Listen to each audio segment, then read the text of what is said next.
चलिए, जय हिंद स्टूडेंट। आज से आपका चालू हो रहा है डे 1, मतलब आपका set 1 ADO exam 2025। Exam date है 15/6/2025। गुड वाले प्रश्न जो कि आपके पेपर में अब आते हैं। लिमिटेड पढ़ाऊंगा, पर ऐसा पढ़ाऊंगा जो पेपर में टच करेंगे। पर डे आपको 10 बजे क्लासेस मिलेंगी, 10 बजे अपलोड हो जाएंगी क्लासेस पर डे। ठीक है, और बहुत मजा आएगा आप लोगों को। देखो, क्वेश्चन में जाने से पहले टेलीग्राम नीचे है, जाके ज्वाइन कर ले। व्हाट्सएप नंबर है बातचीत करने के लिए, इंस्टाग्राम में फॉलो भी कर सकते। एडीओ का कोर्स है। देखिए, कोर्सेज तो बहुत सारी यूट्यूब पे चल रही होगी और चलेगी भी, पर जो पेपर में आए वो पढ़ना ज्यादा अच्छा हो। टेली कर लेना हमारे सवाल से, उसके बाद ही जाना। जैसे मैंने भी असिस्टेंट ड्राइवर क्लियर किया हुआ है, पर ठीक है। पीजीडीआरडी इनका बहुत बात चल रहा है, इस पे एक अच्छा वीडियो ला चुका हूं मैं, चैनल पे है, जाके देख लेना। पहला सवाल हम देखेंगे प्रधानमंत्री आवास योजना पे। ठीक है, चलिए पहला सवाल देखते हैं, क्योंकि इसी लेवल पे क्वेश्चन बनाएगा कि प्रधानमंत्री आवास योजना शहरी के बारे में निम्नलिखित में कथनों पे विचार करिए। पहले वर्ड पकड़ लेना, शहरी। अब कथनों पे विचार करिए वाले सवाल पूछे जाते हैं। पहला क्वेश्चन, यह योजना 25 जून 2015 को भारत सरकार द्वारा शुरू की गई थी। इसका उद्देश्य सभी पात्र शहरी गरीबों को 2024 तक पक्के आवास उपलब्ध कराना था। Second statement. थर्ड स्टेटमेंट देखेंगे, इस योजना के अंतर्गत पात्र परिवार को कुल वार्षिक आय 3 लाख से कम होनी चाहिए। सेम ऐसे ही स्टेटमेंट आप पढ़ने जाएंगे, कहां? एग्जाम पेपर में। फिर आपको पता होना चाहिए कथन 1 सही है, 2 सही है, 3 सही है, कौन सा सही है। पूरा पेपर ऐसे भरा मिलेगा आपको एग्जाम पेपर। मैं पंखा ऑन कर लेता हूं तब तक। ठीक है, आंसर क्या है? तीनों कथन सही है, ये तीनों स्टेटमेंट सही है। और आपको जब भी आप एग्जाम के लिए जाएंगे, आपको ऐसे ही क्वेश्चन देखने को मिलेंगे। और प्रैक्टिस करना है, शर्मा कोचिंग क्लासेस के चैनल को सब्सक्राइब करके रखें। आगे चलते हैं। प्रधानमंत्री आवास योजना शहरी के अंतर्गत पात्रता की शर्तें क्या है? फिर आपको 3 कथन दिया है, 3 स्टेटमेंट, 4 ऑप्शन, जो कि आपके एग्जाम पेपर में आने वाले हैं। क्या क्या है?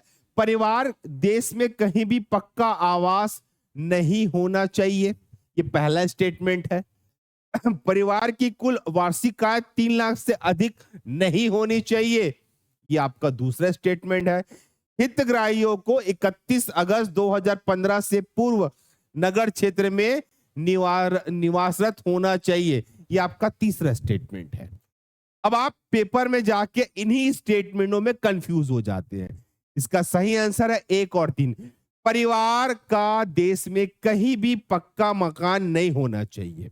अगर होगा तो आप प्रधानमंत्री आवास योजना का लाभ नहीं उठा पाएंगे, अब आप पात्र घोषित कर देंगे। सेकंड, हितग्राहियों को 31 अगस्त 2015 के पूर्व नगर क्षेत्र में निवास करना होना चाहिए।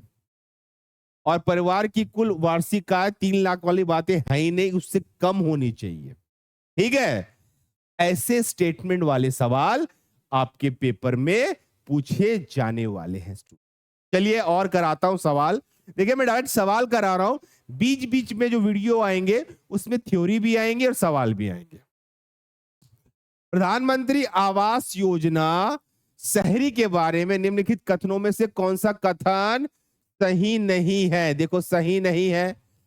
यह योजना केवल ग्रामीण क्षेत्र में लागू किया गया, पहला कथन। इसका लक्ष्य पात्र हितग्राहियों की मांग आधारित आवास उपलब्ध कराना था। यह योजना शहरी क्षेत्रों में गरीब परिवार के लिए लागू किया गया। अब जब भी हम पेपर में जाते हैं तो ऐसे कथन वाले चीज देख लेते हैं और थोड़ा सा कंफ्यूज हो जाते हैं, कैसे करें? कैसे? कुछ नहीं करना है, सही आंसर सिर्फ पहला है। यह योजना केवल ग्रामीण क्षेत्र में लागू होती है। ये कथन रॉन्ग है। क्योंकि रॉन्ग है?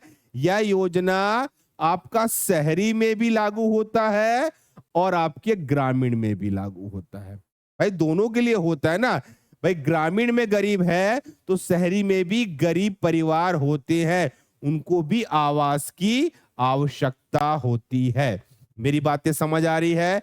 इस प्रकार के उत्तर का आपको चयन करना है क्योंकि आपके एग्जाम पेपर में सवाल के रूप में पूछा जाएगा। ठीक है, अगला, प्रधानमंत्री आवास योजना शहरी के लक्ष्य में शामिल है।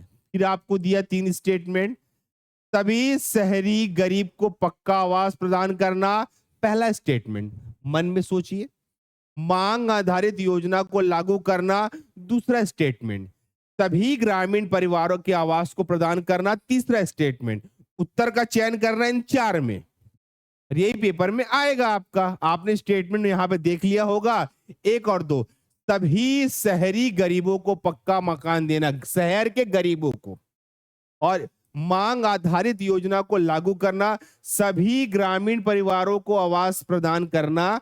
ये रॉन्ग स्टेटमेंट है ना। सिर्फ ये 2 को ही शामिल किया गया, 1 और 2 को। तो समझ आया भाई, सभी ग्रामीण गरीबों को आवास प्रदान करना, ऐसा नहीं है, शहरी गरीब भी है और ग्रामीण गरीब भी है। सिर्फ ग्रामीण को नहीं करना है, शहर के लोगों को भी करना है। ये दोनों स्टेटमेंट। तो प्रधानमंत्री आवास योजना बहुत चर्चा में रहा, बहुत सारी मकानें बनी, और ये प्रधानमंत्री पीएम पर है ना, प्राइम मिनिस्टर पर है, मोदी जी पर है। तो ये आपके पेपर का हिस्सा बनेगा, और जब ये आपके पेपर का हिस्सा बनेगा तो आपको समझ आना चाहिए अटेम्प्ट कैसे करना है। अब देखिए, मैं इसका पार्ट 2 है, ये 1 से 5 क्वेश्चन है ना। मतलब आपने पार्ट 1 देख लिया।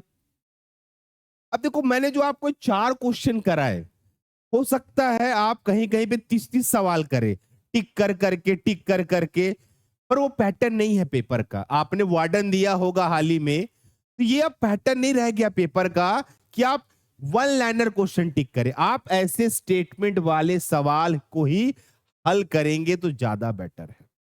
ठीक है, चलिए पार्ट 2 देखते हैं इसका।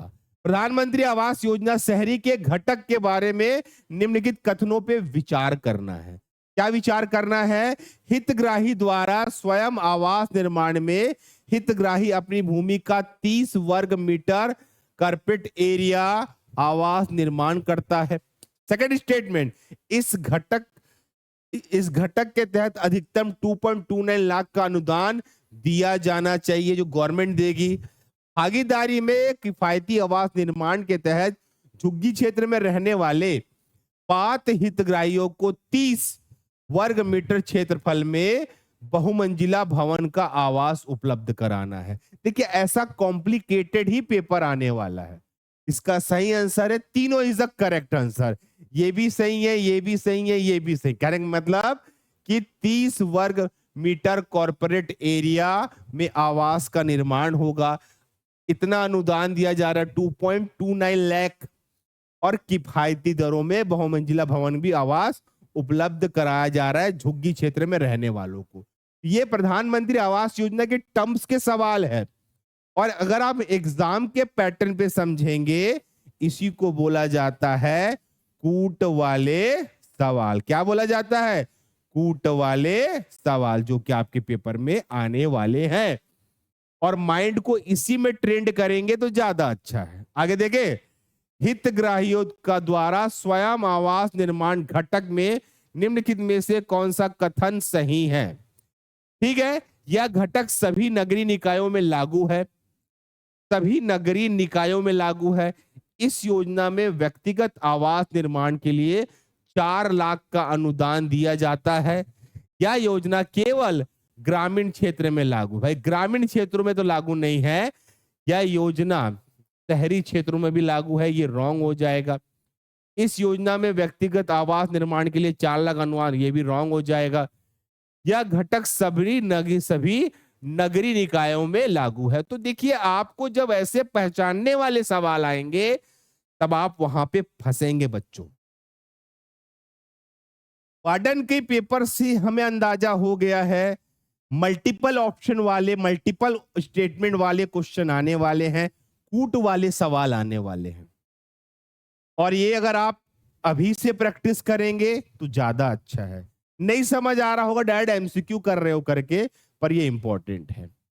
देखेंगे, भागीदारी में किफायती आवास के घटक के तहत पात्र हितग्राही बहुमंजिला इमारत में फ्लैट दिए जाते हैं। प्रति आवास 4 लाख का अनुदान सरकार द्वारा दिया जाता है। यह घटक केवल झुग्गी क्षेत्रों में लागू होता है। भागीदारी में किफायती आवास मतलब पार्टनरशिप में, तो सही आंसर है 1 और 2। देखिए, पात्र जो मतलब पात्रता है जिनको आवास देना है, उनको बहुमंजिला इमारत में फ्लैट दिया जाता है, ये सही है। प्रति आवास 4 लाख का अनुदान सरकार देती है। जो झुग्गियों में रहता है ना, उनकी बात हो रही है। यह घटक केवल झुग्गी क्षेत्र में लागू होता है? नहीं, ऐसा नहीं है, और भी क्षेत्रों में लागू होता है। 4 लाख तक भागीदारी किफायती आवास में आप इस्तेमाल कर सकते हो। अब प्रधानमंत्री आवास योजना आप नहीं पढ़े हो तो कठिन लगेगा, ये गारंटी है मेरी। ठीक है, अगला, प्रधानमंत्री आवास योजना शहरी के घटकों के संबंधित कथन पे विचार करिए। सवाल आप लोग भी पढ़ा करिए। हितग्राहियों द्वारा स्वयं आवास निर्माण में 2.29 लाख की राशि का प्रावधान है। मेरे हिसाब से स्टेटमेंट ये सही है। भागीदारी में किफायती आवास केवल शहरी क्षेत्रों के गरीबों के लिए है। दोनों घटक ग्रामीण और शहरी क्षेत्रों में लागू होता है। अब ये आ गया टॉपिक, इसका सही आंसर है 1 और 2 कि 2.2 लाख तक की राशि का प्रावधान है और ये केवल शहरी क्षेत्रों के गरीबों के लिए है। तो देखो, सही उत्तर का चयन करो बोलेगा तो ऐसे सवाल आपको बनाना है। 5वें नंबर का क्वेश्चन आप कमेंट में इसका आंसर जरूर दे। इस क्वेश्चन को पढ़ लीजिए और कमेंट में आप इसका आंसर बताइए। अगर आपको दिख भी गया होगा तो कमेंट बॉक्स में जाइए, इसका आंसर कमेंट करिए। मैं उस कमेंट का रिप्लाई जरूर करूंगा। प्रधानमंत्री आवास योजना शहरी के अनुसार जो ये उनकी स्टेटमेंट है, 4 ऑप्शन है, देख लीजिए, पढ़ के जवाब दीजिए। तो देखिए स्टूडेंट, इस टाइप के ही सवाल आपके आने वाले हैं और इस टाइप के ही सवालों को आपको करना पड़ेगा बड़े समझदारी से, बड़े ईमानदारी से, वरना पेपर में आप अटक जाओगे। ठीक है, और साथ में हमारा एक प्रश्न बैंक आने वाला है, वो टाइम लगेगा आने में। तो ये सारे चीजों को अगर आप समझ जाते हो और हमारे इस कोर्स में एनरोल कर लेते हो, सारे पीडीएफ्स आपको मिल जाएंगे प्रैक्टिस करने के लिए। प्रश्न बैंक के रूप में वीडियो क्लासेस मिल जाएगा, पीडीएफ नोट्स मिल जाएगा, तैयारी कर सकते। इनको करना है क्योंकि 15/6/2025 को इसका एग्जाम होना है। तो हमारी क्वालिटी एजुकेशन आपको दी जा रही है।